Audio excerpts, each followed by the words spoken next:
Indian super ലീഗിന്റെ ജനുവരി ഇടവേളയിലാണ് നിലവിൽ Indian football ആരാധകർ ഇന്ത്യൻ നാഷണൽ ടീമിന്റെ മത്സരങ്ങളും അതേസമയം തന്നെ കലിംഗ സൂപ്പർ കപ്പ് ടൂർണമെന്റും ഈ ഇടവേളയിൽ അരങ്ങേറുന്നുണ്ട്. മാത്രവുമല്ല, ജനുവരി ട്രാൻസ്ഫർ വിൻഡോ ഓപ്പണായി കിടക്കുന്ന ഈ സമയത്ത് ട്രാൻസ്ഫർ വാർത്തകൾ നിരവധിയാണ് പുറത്തുവരുന്നത്. സീസണിനിടെ പരിക്കു ബാധിച്ച കേരള ബ്ലാസ്റ്റേഴ്സിന്റെ സൂപ്പർ താരമായ അഡ്രിയാൻ ലൂണയ്ക്ക് പകരം മറ്റൊരു വിദേശ താരത്തിനെ ബ്ലാസ്റ്റേഴ്സ് കൊണ്ടുവരുമെന്ന ട്രാൻസ്ഫർ റൂമർ സജീവമാണ്.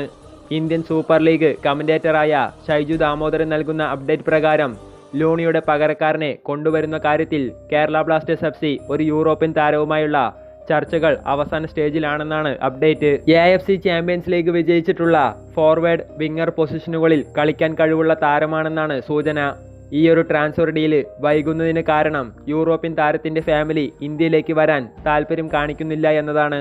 ഷൈജു ദാമോദരൻ നൽകുന്ന അപ്ഡേറ്റ് പ്രകാരം ലൂണിയുടെ പകരക്കാരനെ സൈൻ ചെയ്യാനുള്ള അവസാന ഘട്ടങ്ങളിലാണ് കേരള ബ്ലാസ്റ്റേഴ്സ്. മറ്റൊരു വാർത്തയെന്ന് പറയുന്നത് ഇന്ത്യൻ സൂപ്പർ ലീഗിൽ കേരള ബ്ലാസ്റ്റേഴ്സ് ഒട്ടനവധി പ്രതിസന്ധികളിലൂടെയാണ് കടന്നു വന്നിരുന്നത്.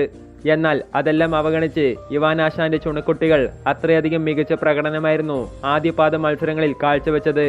ഇപ്പോൾ ലഭിക്കുന്ന റിപ്പോർട്ടുകൾ പ്രകാരം കേരള ബ്ലാസ്റ്റേഴ്സ് താരം ഫ്രെഡി പരിക്കിൽ നിന്ന് മുക്തനായി തിരിച്ചെത്തിയിരിക്കുകയാണ്.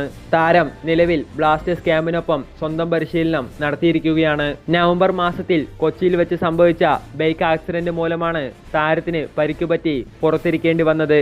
താരം നിലവിലെ സീസണിൽ ബ്ലാസ്റ്റേഴ്സിന് വേണ്ടി 5 മത്സരങ്ങൾ കളിച്ചിട്ടുണ്ട്.